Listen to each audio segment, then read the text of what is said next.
Ever notice how life's biggest plot twists happen in the most suburban, boring ways possible? Like, you're not discovering your husband's affair in some dramatic airport confrontation or catching them in a downtown hotel. No. You find out because you came home early on a random Tuesday and saw his Tesla parked outside Clarice's Craftsman 3 doors down, right between her potted petunias and that ridiculous Live, Laugh, Love doormat. I'm Gisela Mitchell, 34, marketing director at a pharmaceutical company in Charlotte, North Carolina. And until 6 weeks ago, I thought I had the perfect suburban life. Cookie-cutter house with the white picket fence, husband who grilled on weekends, neighborhood book club where we pretended to read while drinking wine, the whole American dream package, gift-wrapped in HOA-approved exterior paint colors. Hugh Mitchell, my husband of 9 years, correction, my soon-to-be ex-husband, is 37, works in commercial real estate, and apparently decided that location applied to his extramarital activities too. Why drive across town when you can walk 3 houses down? Efficient, really. Saves on gas. Very environmentally conscious of him. The discovery happened on a Thursday in late September. My client meeting got canceled. Thank you, food poisoning epidemic at their corporate office, so I headed home at 2:30 instead of 5. Pulled into our subdivision, Magnolia Creek Estates, where every house looks like it was designed by the same architect having a beige fever dream. That's when I spotted it. Hugh's car, parked in Clarice's driveway, at 2:47 p.m. on a workday. Now, I'm not an idiot. I didn't storm over there immediately. Instead, I parked my car 2 streets over, walked back, and positioned myself behind the Hendersons' massive oak tree with a perfect sightline to her front door. Felt like a suburban spy. Very action movie. Except I was wearing Ann Taylor business casual and drinking a lukewarm Starbucks latte. 43 minutes. That's how long I waited. 43 minutes of watching that closed door, imagining every scenario except the obvious one, because apparently my brain wanted to protect me from the truth a little longer. Maybe he was helping her move furniture? Maybe there was a plumbing emergency? Maybe I was having a mental breakdown and this was all a hallucination. Then the door opened. Out walked Hugh, adjusting his shirt collar, running his hand through his hair in that specific way he does after, well, let's just say I recognized the body language. And there she was behind him, Clarice Patterson, 28, works from home as a graphic designer, wearing yoga pants and a smile that should have come with a warning label. They kissed, right there on her front porch. Not a quick peck. A full-on, hands-in-hair, pressed against the doorframe kiss that made me want to throw my latte at them. But I didn't. Because I'm classy. And also because I was already formulating a plan that would make throwing beverages look like amateur hour. Clarice. Sweet, helpful Clarice who was always asking to borrow eggs. Who needed help changing light bulbs because she was just so short. Who showed up to neighborhood barbecues with homemade coleslaw and questions about Hugh's grilling techniques, who joined our neighborhood text thread and sent heart emojis whenever anyone shared good news. The betrayal was so cliché, it almost hurt worse. Like, couldn't he have at least been original? An affair with the neighbor is literally the plot of every bad Lifetime movie. I expected better from someone with a master's degree. I drove home, my actual home, walked inside, looked around at our perfectly decorated living room with its coordinated throw pillows and wedding photos on the mantel, and laughed. Not a cute laugh. One of those slightly unhinged laughs that probably concerned the cat. Then I did what any rational woman would do. I opened my laptop, created a new folder labeled Project Sunday Dinner, and got to work.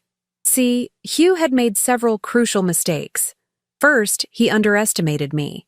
Second, he forgot that I'm the one who set up our shared cloud account.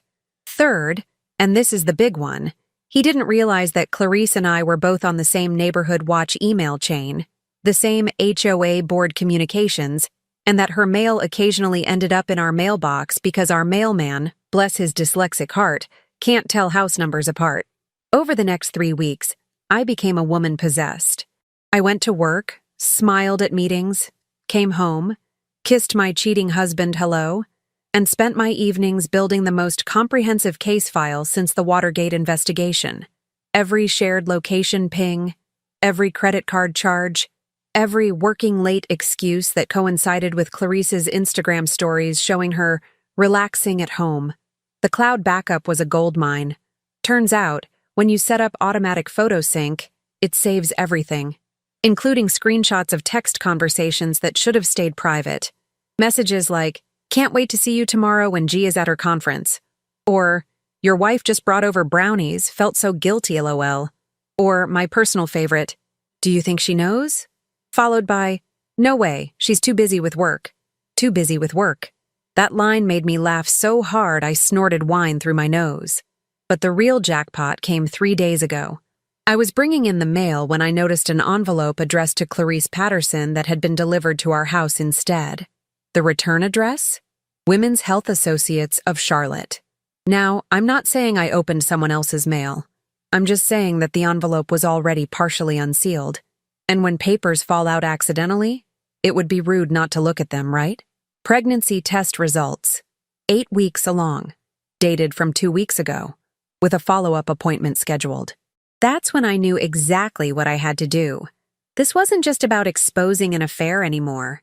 This was about orchestrating the most epic Sunday dinner in suburban Charlotte history. I picked up my phone and started making calls. First to Gilbert and Lorraine Mitchell, Hugh's parents, devout Catholics who volunteer at church every Sunday and believe marriage is sacred before God. Then to Wallace and Annette Patterson, Clarice's parents who live at the end of our street in the biggest house with the Faith Family Freedom flag in the front yard. To each set of parents, I used the same story. I'm planning a special Sunday dinner to celebrate some important news. Hugh insisted you be there. It's a surprise, so please don't mention it to him. They all agreed immediately. Because who turns down a Sunday pot roast? Then I called Hugh. "Honey, how about we host Sunday dinner this week? Nothing fancy, just us. I'm making your favorite." He agreed without suspicion because he's an idiot. Finally, I texted Clarice. "Hey neighbor, random question, are you free for lunch this Sunday? I'm having a few people over and would love for you to join. Trying to bring the neighborhood together more." She responded with 3 exclamation points and a heart emoji. Everything was set. October 13th, Sunday, noon. The stage was prepared for the performance of a lifetime. I spent Saturday preparing the perfect pot roast, making sure every detail was immaculate. Set the dining table for 7. Put out the good china, wedding registry china that we'd only used twice. Created individual folders with printed tabs and clear plastic sleeves. Very professional. Very organized. Very psychotic, probably. Sunday morning, Hugh asked what the folders were for. I smiled sweetly and said, "Work presentation I'm reviewing. Just keeping them handy." He believed me, because he always did. The doorbell rang at exactly 11:45.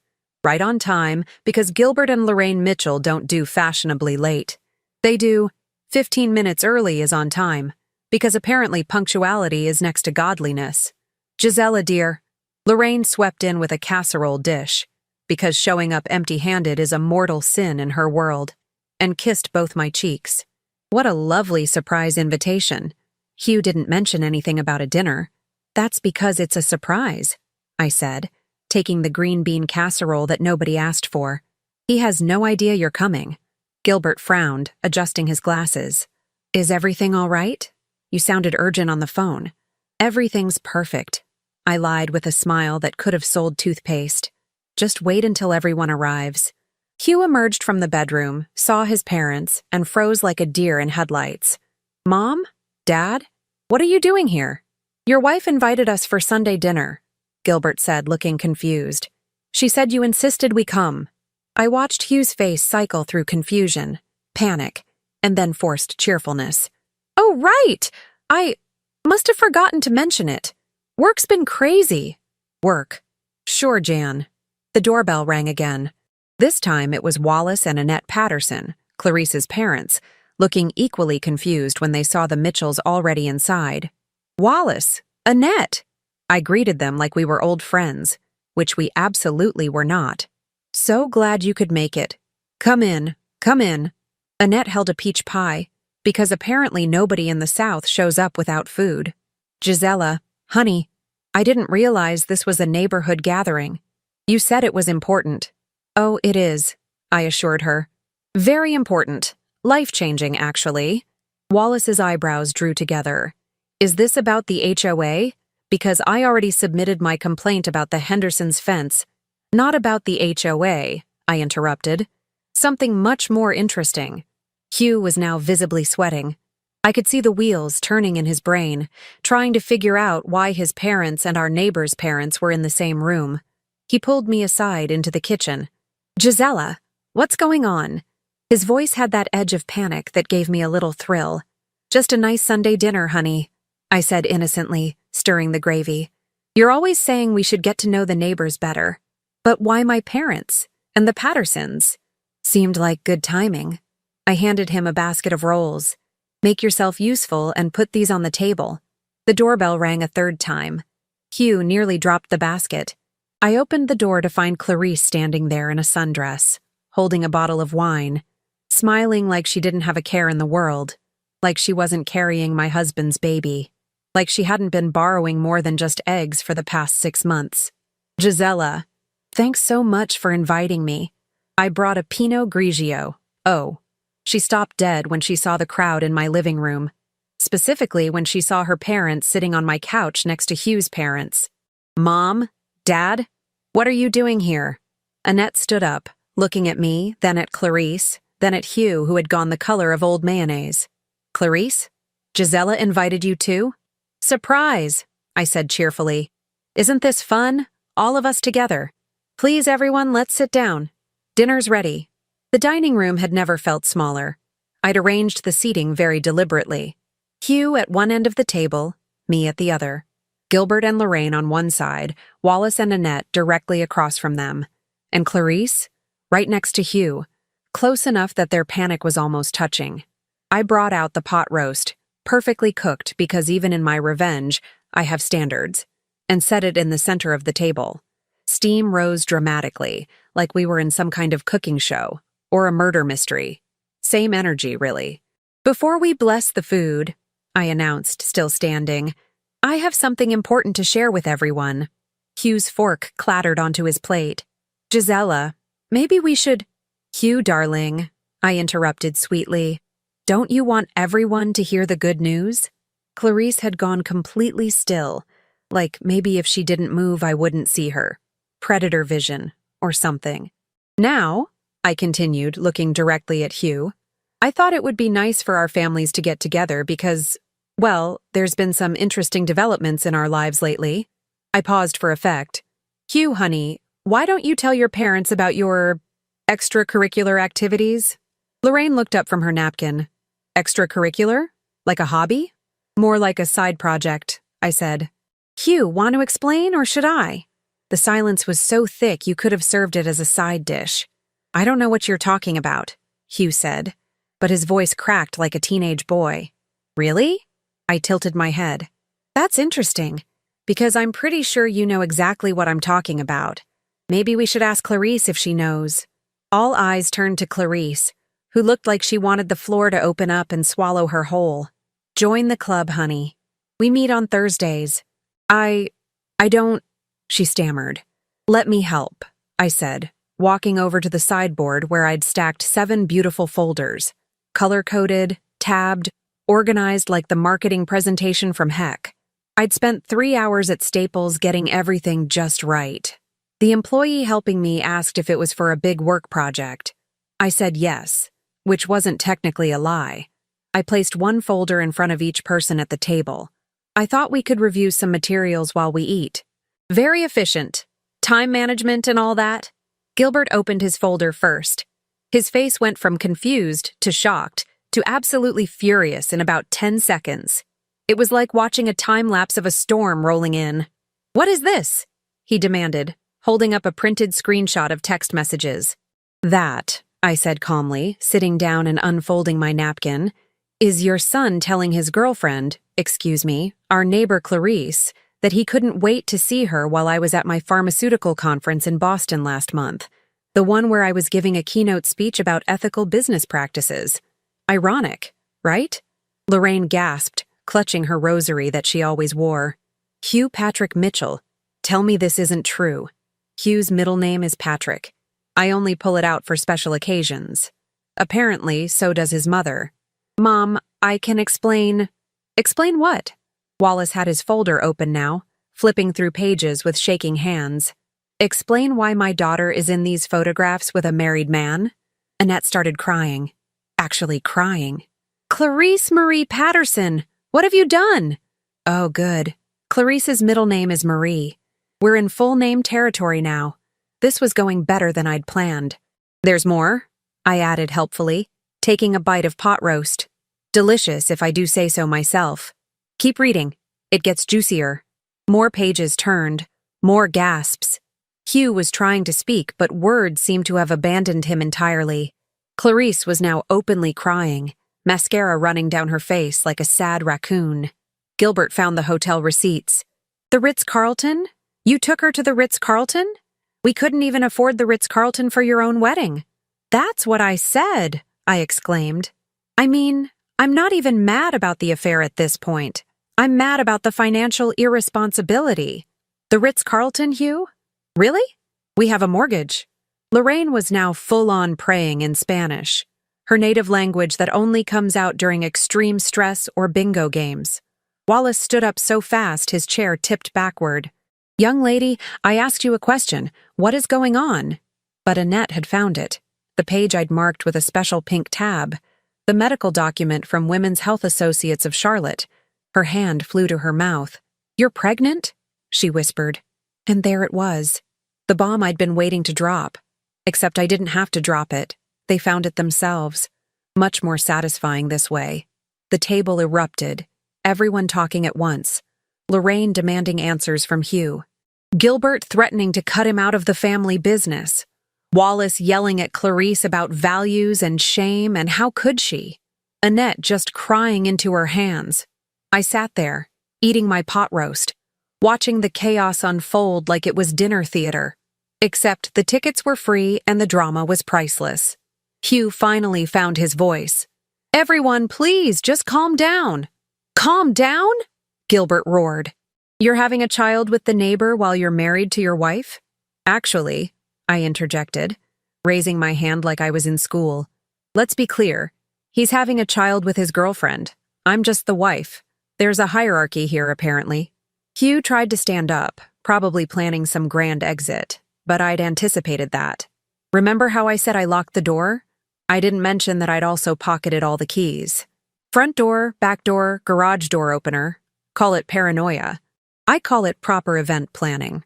Sit down, Hugh, I said calmly. We're not done yet. There's dessert. Dessert? Clarice choked out through her tears. How can you talk about dessert right now? Because I made a tres leches cake and it would be rude to waste it, I replied. Also, we haven't gotten to the best part yet. Gilbert was still flipping through his folder, his face getting redder by the second. There's more than this? Oh, Gilbert, I said sympathetically. We're only on tab 1. There are 5 tabs. Pace yourself. Maybe have some water. Lorraine was rocking back and forth, rosary beads clicking through her fingers like a calculator tallying sins. 9 years of marriage. 9 years we thought were blessed by God. Technically 8.5 if we're being precise, I corrected. Our anniversary isn't until December. Wallace had moved to tab 2, the financial records. His contractor's hands, rough from years of building houses in the Charlotte metro area, shook as he traced the numbers. $23,000? You spent $23,000 on hotels, dinners, and gifts? Hugh's face had gone from mayonnaise white to tomato red. That's taken out of context. Context? I laughed. The context is that you told me we couldn't afford to remodel the kitchen because we needed to save money. Meanwhile, you're buying Tiffany jewelry for our neighbor. I turned to Clarice. The bracelet you wore to the 4th of July barbecue. Did you think I wouldn't recognize the signature Tiffany blue when I literally have the same one from our engagement? You're wearing my hand-me-down jewelry style, honey. That's just sad. Annette had stopped crying and was now staring at her daughter with a look that could curdle milk. Is this true, Clarice Marie? Did you accept gifts from a married man? Clarice opened her mouth, closed it, opened it again. She looked like a fish gasping for air. Finally, she whispered, He said he was going to leave her. The table went silent. Then I laughed. Actually laughed. Not the unhinged laugh from 3 weeks ago. This was genuine amusement. He said he was going to leave me? That's the line you fell for? Oh, sweetheart. That's the oldest play in the Cheater's Handbook. Right there on page 1, right under "My wife doesn't understand me." Gisela, Hugh started. Did you tell her about our joint bank account? I interrupted. The one where all your income gets deposited? The one where I can see every transaction? Or what about our shared credit cards? Did you mention that I get real-time alerts for every purchase over $100? I turned to address the table. Hugh isn't very good at the technical side of infidelity. Turns out, being sneaky requires attention to detail, and my husband here thinks two-factor authentication is something from a spy movie. Gilbert closed his folder and pressed his palms flat against the table. His voice came out quiet, which was somehow scarier than yelling. Son, tell me right now, did you or did you not father this child? The room held its breath. Hugh looked at Clarice. Clarice looked at her lap. Neither of them spoke. I'll take that as a yes, Gilbert said. He turned to Lorraine. Get your purse. We're leaving. Wait! Hugh finally found his voice. Don't you want to hear my side? Your side? Lorraine stood up, her short frame somehow seeming 6 feet tall with righteous fury. Your side of what? Of breaking your marriage vows? Of betraying a good woman? Of creating a child outside of wedlock? She crossed herself. Father Rodriguez will hear about this on Tuesday morning. You can explain your side during confession. Father Rodriguez is their parish priest. He's about 75, hard of hearing, and terrifyingly Old Testament when it comes to moral failures. Hugh's face suggested he'd rather face a firing squad. There's one more thing, I said, standing up and walking to the sideboard. I pulled out a manila envelope, separate from the folders, because this deserved its own moment. I thought everyone should know that I've already filed for divorce. I tossed the envelope onto the table. It landed with a satisfying slap. The papers were filed on Friday morning. Hugh was served at his office yesterday afternoon by a very professional process server. He just didn't tell anyone because, well, probably because he was hoping to figure out a way to spin this.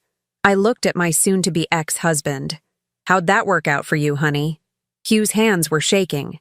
You can't just what? Leave my cheating husband? Pretty sure I can. In fact, my lawyer says I have an excellent case for fault-based divorce. Adultery is still grounds in North Carolina, in case anyone was wondering. And thanks to all this documentation, I gestured to the folders, proving it will be easier than proving that water is wet. Wallace had been quiet, processing everything. Now he spoke, and his voice was ice. How long? How long has this been going on? Clarice didn't answer. She was crying again, harder this time. 6 months, I supplied helpfully. Give or take a week. It started right around Easter. I know because that's when Hugh suddenly became very interested in helping neighbors with yard work. Turns out the only thing he was planting was, well, you get the idea. Annette made a strangled sound. But here's the thing, I continued, warming to my subject. I didn't just spend the last 3 weeks documenting their affair. I also spent time preparing for my future, the one without Hugh. I started counting on my fingers. I moved half our savings into a separate account. Perfectly legal since it's marital property and I'm entitled to it. I canceled all joint credit cards and opened new ones in my name only. I had the locks changed on the house yesterday while Hugh was at work.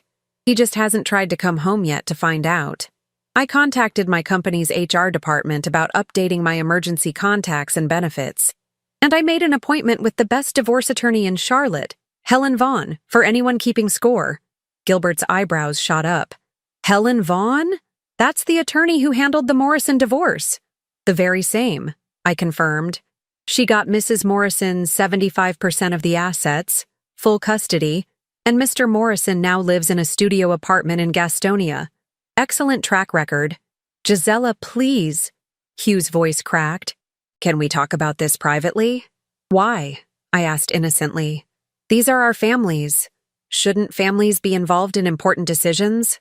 I sat back down and picked up my fork.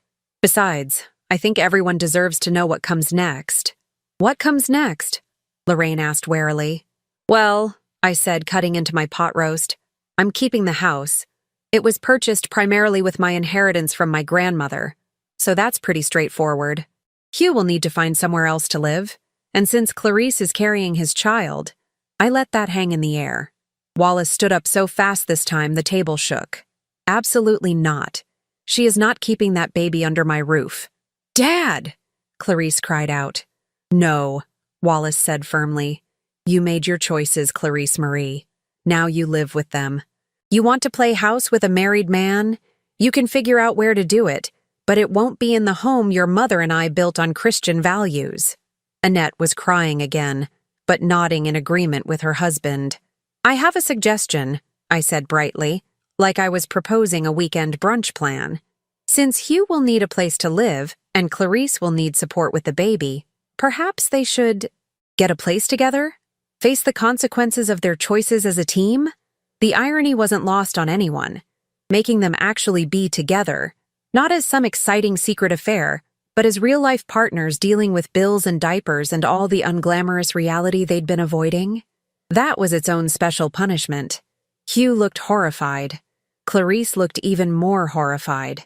That's actually perfect, Gilbert said coldly. You want to play family? Go ahead. Play it for real. No more sneaking around. No more lies. Just consequences.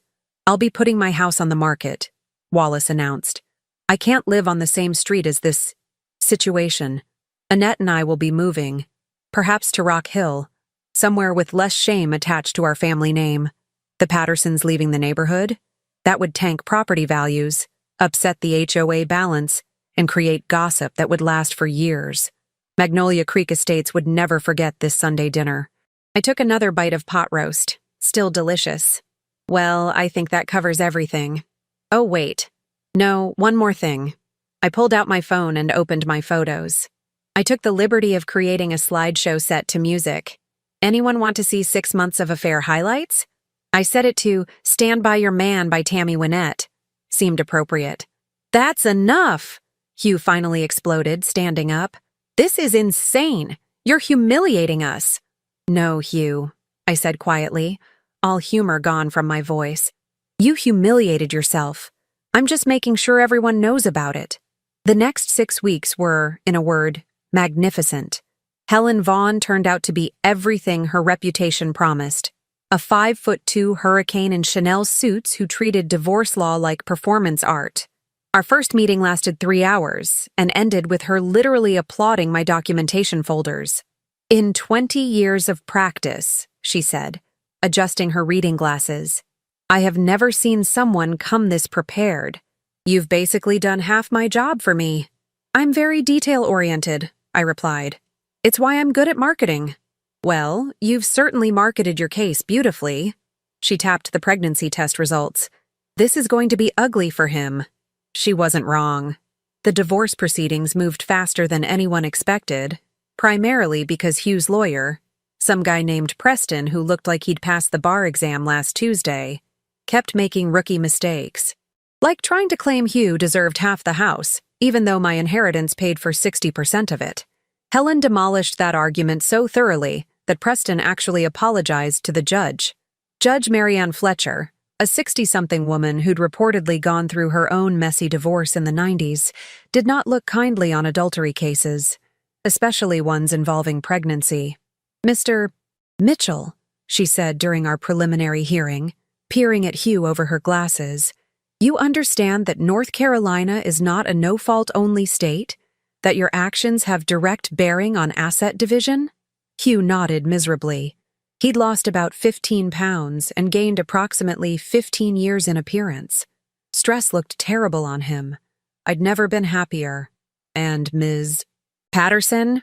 Judge Fletcher continued, turning to Clarice, who'd been subpoenaed to testify. You're aware that your involvement in this matter reflects poorly on your character? Clarice, now 12 weeks pregnant and showing slightly, just nodded. She'd stopped wearing makeup, stopped doing her hair. She looked like what happens when Pinterest expectations meet reality. The settlement came down in early November. I got the house, 70% of our combined savings, my car, and all the furniture except for Hugh's grandfather's desk that I didn't want anyway. Hugh got his car, 30% of savings, and the pleasure of paying child support for the next 18 years to a woman who was quickly realizing that the other woman is really just the next problem. But the legal victory was only part of it. The real satisfaction came from watching the social fallout. Lorraine made good on her promise. Father Rodriguez gave Hugh a lecture so severe that Hugh stopped attending Sunday Mass entirely. When I ran into Lorraine at Target 2 weeks after the dinner, both of us reaching for the same bag of coffee beans in a moment of suburban comedy, she pulled me into a hug. "I'm so sorry," she whispered. "I raised him better than this." "You did," I assured her. "Sometimes people make their own choices. You're being far too gracious." She grabbed my hand. "Gilbert and I want you to know, you're still family to us. What Hugh did doesn't change that. I won't lie. I teared up a little in the coffee aisle of Target, but they were good tears." Gilbert went further. He removed Hugh from his position at the family real estate company, a business Gilbert had built from nothing over 40 years. Hugh was invited to pursue opportunities elsewhere, which is corporate speak for, "You're fired, but we're being polite about it." Hugh ended up taking a job at a competing firm for 30% less salary. His new boss? A woman named Cordelia, who had a reputation for not tolerating nonsense. I may have sent her an anonymous gift basket as a thank you to the universe. The Pattersons followed through on their threat to move. The for sale sign went up in mid-October, and their house sold in 3 weeks to a lovely gay couple from Atlanta, Marcus and Jerome, who immediately became my favorite neighbors. They hosted a housewarming party where the wine flowed freely and nobody was sleeping with anyone's husband. Revolutionary concept. Wallace and Annette moved to Rock Hill as planned, leaving Clarice to fend for herself. She'd already moved out of her rental house, couldn't afford it on her freelance income anymore, and moved in with Hugh to a 1-bedroom apartment in University City. I know this because my friend Ramona, who works at the leasing office, sent me photos with the message, "Girl, you dodged a bullet. This place has paper-thin walls and roaches." The apartment complex was called something optimistic like Sunrise Estates, but looked more like Where Dreams Go to Die. Hugh's Tesla looked ridiculous in the parking lot next to all the beat-up Hondas. I drove by once, just once. Sue me, I'm human. I saw Hugh carrying groceries up the exterior stairs. They didn't even have interior hallways, just that motel-style setup. While visibly pregnant, Clarice stood at the door looking exhausted. No more yoga pants and cute sundresses. She was wearing an old t-shirt with a stain on it. The universe has a sense of humor. The neighborhood gossip mill, as predicted, went into overdrive. Our HOA Facebook group, previously filled with boring debates about lawn height regulations, became must-read entertainment. People I'd never spoken to were suddenly messaging me with support. Brenda from 3 streets over. "I always thought he was shady. You deserve so much better." Marcus, new neighbor. "Sunday dinner revenge? Iconic. We need to be friends immediately." Even our mailman, bless his dyslexic heart, left a note in my mailbox that said, "Sorry about the mail mix-up that started this. Hope you're doing okay. Danny." I left him a gift card to Starbucks the next day. The HOA president, a retired military guy named Barrett who took his position way too seriously, actually called a special meeting to discuss maintaining neighborhood dignity during personal crises. Translation: he wanted to make sure the drama didn't affect property values. "I want to assure everyone," Barrett announced to the gathered crowd of nosy neighbors, "that the situation on Magnolia Lane has been resolved. The involved parties have relocated and we can return to normal community standards." Stella, who lived 2 doors down and had never liked Clarice anyway, raised her hand. "Does this mean we can stop pretending we're sad about the Pattersons leaving? Because honestly, Wallace's complaints about everyone's trash cans were exhausting." The room erupted in laughter. Even Barrett cracked a smile. My favorite moment came in late November. I was leaving work, actually leaving on time for once, when I spotted Hugh in the parking garage. He was getting into his Tesla, which now had a dent in the passenger side door and needed a wash. He saw me. I saw him. For a moment, Neither of us moved. Then I smiled. Not a friendly smile, not a sad smile. A smile that said, I won, and we both know it. He got in his car without a word. I drove home to my beautiful house with my beautiful new kitchen renovation. Turns out I could afford it just fine without him, and made myself dinner. Just me, a glass of wine, and the cat who'd always preferred me anyway. That weekend, Lorraine invited me to Thanksgiving at their house. Please come, she said over the phone. Gilbert and I would love to have you. You're still family. What about Hugh? I asked. Hugh has made his choices. He's spending Thanksgiving with Clarice and her parents in Rock Hill, if they'll even have them. She paused. We choose you, Gisela. You've always been the daughter we wished for. I cried again. Happy tears this time. Thanksgiving at the Mitchells was surreal. Gilbert carved the turkey and made a toast. To family, the people who love you even when you don't deserve it, and who hold you accountable when you need it most. We didn't talk about Hugh. We talked about Gilbert's plans to expand the business, Lorraine's volunteer work, my promotion at work.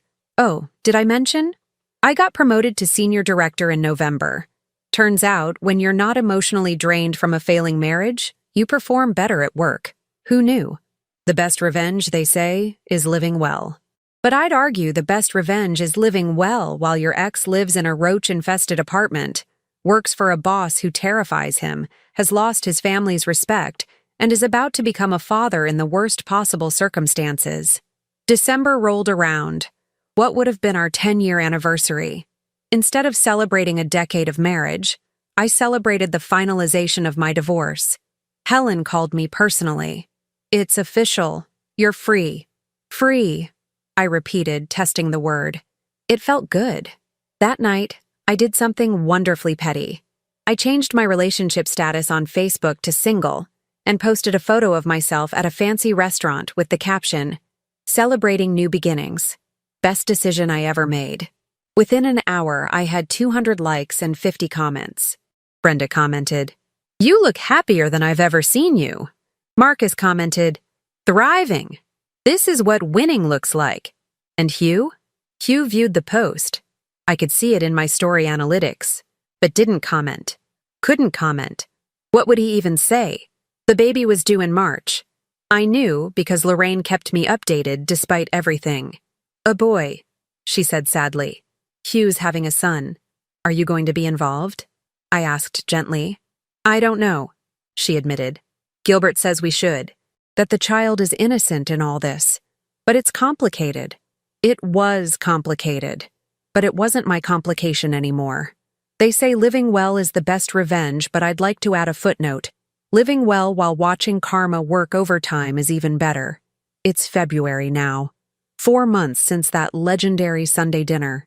The story has become neighborhood folklore, the kind of tale people will tell at barbecues for the next decade. Remember when Gisela Mitchell invited everyone to dinner and destroyed 2 families with color-coded folders? I've become a legend. I should feel bad about that. I don't. Marcus and Jerome hosted a Valentine's Day party last week. Galentine's meets anti-Valentine's was the theme. And I went. Wore a red dress, drank champagne, laughed until my face hurt. Stella brought her sister, who's going through her own divorce. We bonded over shared trauma and excellent cheese selections. How did you do it? Stella's sister asked me, genuinely curious. How did you not fall apart? I thought about it, swirling my champagne. I gave myself permission to be angry. Then I channeled that anger into action instead of destruction. Plus, spite is an excellent motivator. Everyone laughed, but I was serious. Spite gets a bad reputation, but honestly, it got me through some dark 3 a.m. moments when I wanted to key his car or post something nasty online. Instead, I used that energy to organize my evidence, hire the best lawyer, and plan my future. Hugh's future, by contrast, looks like a cautionary tale from a bad sitcom. According to Lorraine, who still has coffee with me monthly, bless her, he's miserable. The apartment is too small. Clarice is hormonal and resentful. They fight constantly. The baby shower her remaining friends threw was awkward because nobody knew whether to congratulate them or offer condolences. He asked about you, Lorraine admitted during our last coffee date at the Starbucks on Providence Road. And you said? I said you're thriving and he made his choices. She smiled sadly. He didn't like that answer. I bet he didn't. The problem with burning bridges is that you can't uncross them when you realize the other side was better. Clarice, from what I hear through the neighborhood grapevine, has discovered that affair partners make terrible life partners. Turns out, a relationship built on deception doesn't magically transform into trust just because you got caught. Who knew? Oh, right. Everyone. Everyone knew. She apparently tried to reach out to her parents last month. Wallace refused to take her call. Annette sent a brief text. We'll discuss this after the baby arrives. Maybe.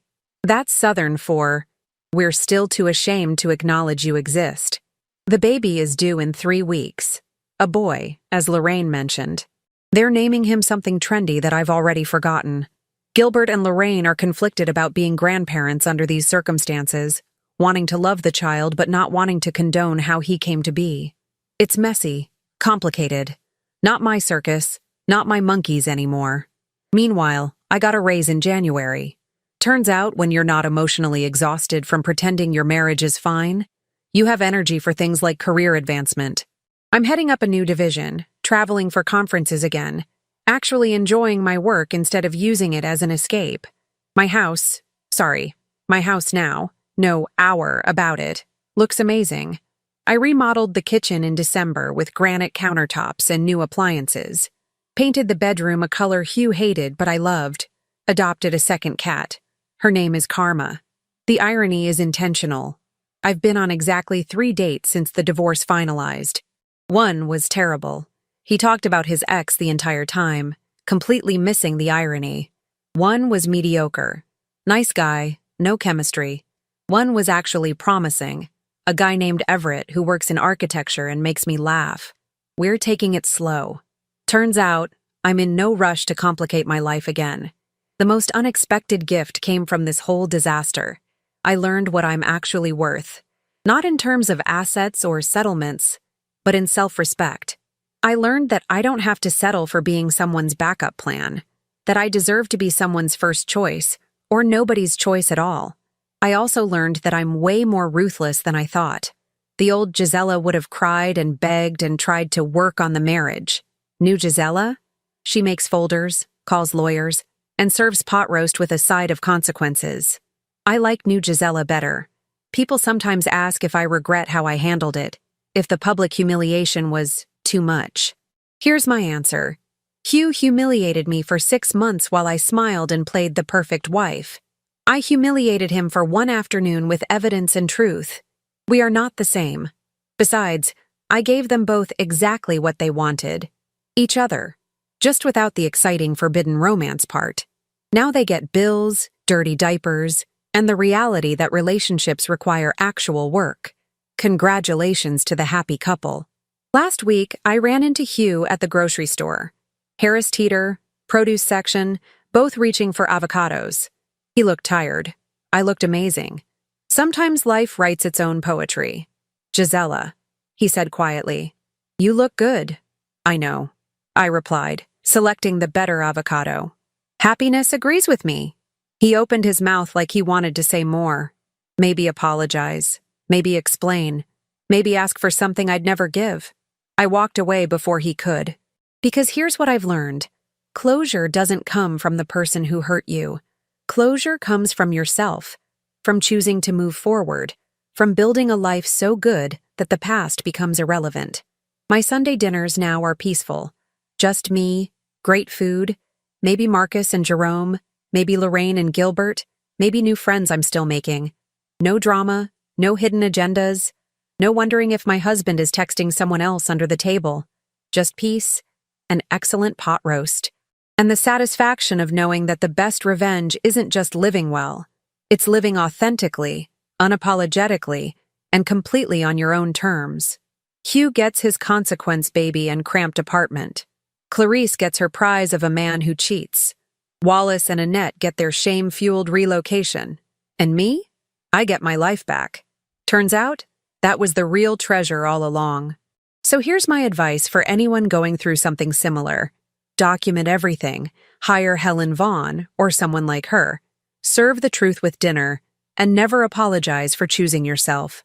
Life's too short to be anyone's backup plan. Some stories end with forgiveness. This one ends with freedom. And honestly, I prefer it that way.